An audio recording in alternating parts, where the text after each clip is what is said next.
this is Jeremy from FITZ the Tantrums, and you're listening to Recess with Spinelli.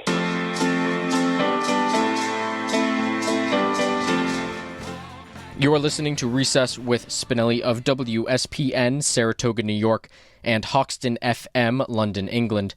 And today, we are here with the keyboardist of one of the hardest-working bands in the music scene with their self-titled third LP, due for release on June 10th, Jeremy of FITZ and the Tantrums. Hello. Now, you just dropped the music video for Hand Clap. Is this lead single a good representation of what we can expect on June 10th? Yeah, I would say it is. I mean, there's a lot of different flavors on this record, but yeah, this song is definitely the opening salvo in terms of just the party starting. And yeah, we got a few more like that too. I mean, it's definitely going to be energetic and fun, and I think people are going to like it. We're really excited. Now, have you had the chance yet to listen to this album alongside the previous works, picking up the pieces and More Than Just a Dream, and see how you guys have progressed over the years? Yeah, it's funny you should say that, because yes, I was doing that the other night. I was kind of just randomly jumping back and forth and checking it against the old stuff, and it's a progression. It's really interesting to see how things have changed. They've changed and they've stayed the same. I mean, they've stayed the same in the sense that, we're still writing the same, I would say, kind of music, but the sounds and the feelings and the rhythms and just the production has progressed over the years, which I think keeps it really exciting for us and keeps it exciting for the audience as well. Now, what would you say are some of those sounds, maybe a little bit more on the technical side for keyboards, that you have consciously been trying to change over the past few years? Oh, well, if you want to get technical, you'd strap in, because, we could talk for like days. But, yeah, I mean, the first album was literally mostly Fitz's upright piano and this crazy Con organ that he had, this old organ that, pretty cool sounding. And there were some other sounds on it, but those were the two staple keyboards on it. We used some other stuff as well, but that was the main stuff. And it had it's just the whole album, was infused with that sound. And the album has been, people have said it sounds like the 60s, it sounds like old soul stuff. And I think that's somewhat true. And then the next album, we just decided to just expand the palette, and we decided, let's not be locked in by the rules. Like, we don't have to sound like the 60s. Let's just sound like whatever we want. So we just said anything goes, and especially from a keyboard standpoint, that album was really exciting because we used not only, there is some of Fitz's piano, and there's a lot of piano on the record in general, but tons of different keyboards from every different era. We used stuff from the 70s, we used stuff from the 80s, 90s, and we used plug-in digital synthesizers on the computer as well. Mm-hmm. Really, whatever sounds good, let's not be afraid to use it, and we did. And that was really, really a blast, because I got to dig into my arsenal of vintage keyboards and really just go to town, and our producer had some stuff, and it was great. That was a really fun album to do, keyboard-wise especially. Yeah, this new album, it continues, and it's even more modern. I mean, we still have the Anything Goes palette, but we really also, we're trying to make a modern record, a modern-sounding record, and I think that's what we did. Now, this Anything Goes mentality that you guys took on from the second album and have carried over to the third, would you say that is part of the reason that has contributed to the commercial success of FITZ and the Tantrums? I would say it's part of it, yeah, because if we had just stuck with our original sound, which we love, we're realizing the more albums we make, the more songs we write, we're realizing we're not a niche band, and I think if we just continued along the sound of the first album, you would have just thought, oh, they're the 60s retro guys. But we're not really just the 60s retro guys. We're a band who just wants to make, obviously, music that we love, and we also want to make music that's relevant and all that stuff. And so by letting our sound progress and letting the Anything Goes mentality come in, we have allowed that to happen, and that, I would say, is a key component to the success, yeah. Now, when you switched over from a little bit more of that vintage sound to more of a modern feel, was there ever like a little bit of a pushback from your early fans compared to some of the newer fans, maybe? Yeah, and we expected it. We weren't, it was definitely a really big risk going from the first album into the second album. Definitely we knew we were taking a risk, but it was a calculated risk, because we knew there may be some diehard fans who really just loved the old soul, might not necessarily love the new sound. But the thing is, first of all, we love the new sound, and it's funny how I'm a musician, but I'm also a fan. We're also fans of other bands, and it's funny how you want your bands to never change. Mm-hmm. You want to go to them for a certain thing, but people do change, and people evolve. But the thing that's cool about it is, it's not like we evolved into like an avant-garde jazz band that you just, I mean, we're still writing songs that we think people can relate to and that we relate to.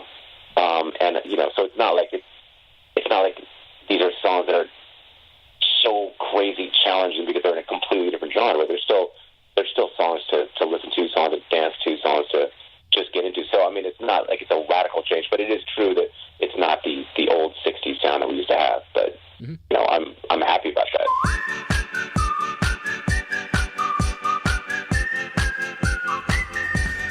Now, your music is probably one of the few examples I can come up with where it seems to cross genres, playlists, ages. For example, you can hear it on a local college or alternative station and tune to a top 40 station and hear the same song of yours. Was this expected? Is it that... What about your music is so accessible to so many swaths of people out there? You know, we are freaks of the industry, I have to say.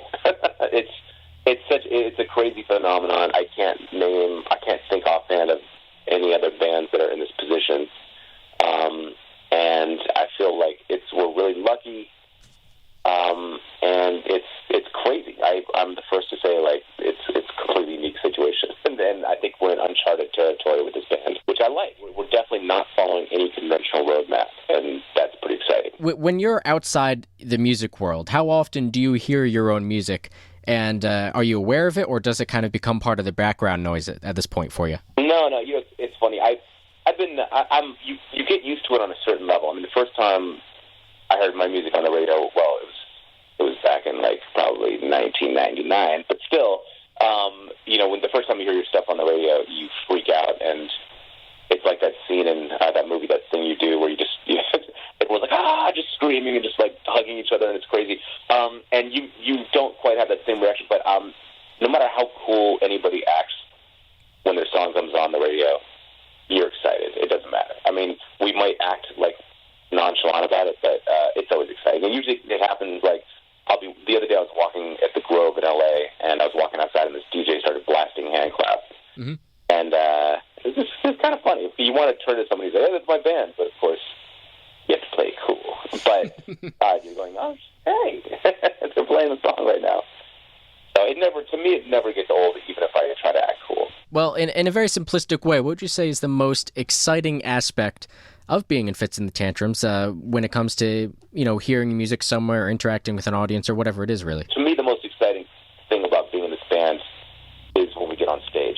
More than everything else, the performances are just getting more and more high energy, and the stage setup is getting crazier and crazier. Our new tour, we just got off a few weeks of rehearsing, and we've got this whole new light show and this new stage setup, and there's lights on the keyboards, which I'm excited about because I'm the keyboard player. Mm-hmm. And it's just, you know, the other thing is when you're on tour, you're sitting around so much during the day, just waiting for the show. You're like a caged animal just waiting to be let out of the cage.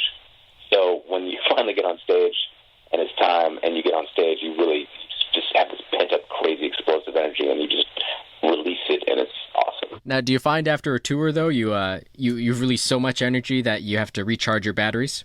Yes, but more than recharging your batteries, you have to come down. Like, it's funny because you come off tour, and every night it's just like thousands of people, you know, cheering you, like, total energy, and then you come home and, you know, you have to take out the trash and, like, do the dishes and get back into normal life, and it's a little crazy.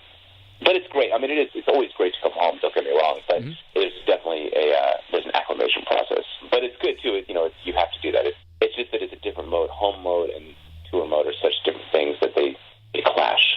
Now, you guys will soon be starting your Get Right Back summer tour. Is there any specific dates or locations you're looking forward to traveling to?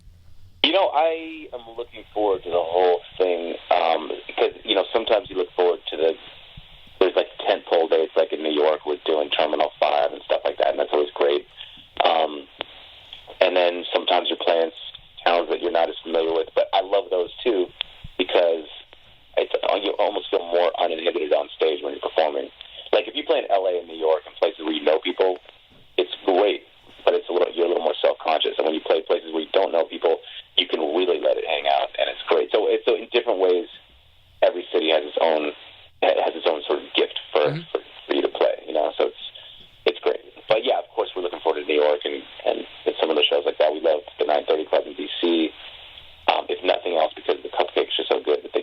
when you play there. That's great. We have an ongoing cupcake battle that ever since the first time we played there, when I inadvertently stole one of Fitz's cupcakes, we have basically a cupcake battle every time we play the 930 Club. Okay. So I'm looking forward to that, yeah. Don't wear your good clothes because you'll get covered in chocolate. Now, we will be seeing you in Clifton Park, New York on June 23rd. And for our listeners in London, can they expect a UK or European tour coming next fall or winter? We are working on it. I don't have any specifics at the moment. We are chomping at the bit to get over there. And we are trying to make it happen ASAP. All right, well, good news. Glad that's in the works. Well, thank you so much for joining me today. Yeah, thank you. You have been listening to Recess with Spinelli, WSPN, Saratoga, New York, and HOXTON FM, London, England. And today we have been speaking with Jeremy, the keyboardist for FITZ the Tantrums. Their self-titled third album will be out on June 10th and is available for pre-order, and you can see them live at the Upstate Concert Hall in Clifton Park on June 23rd.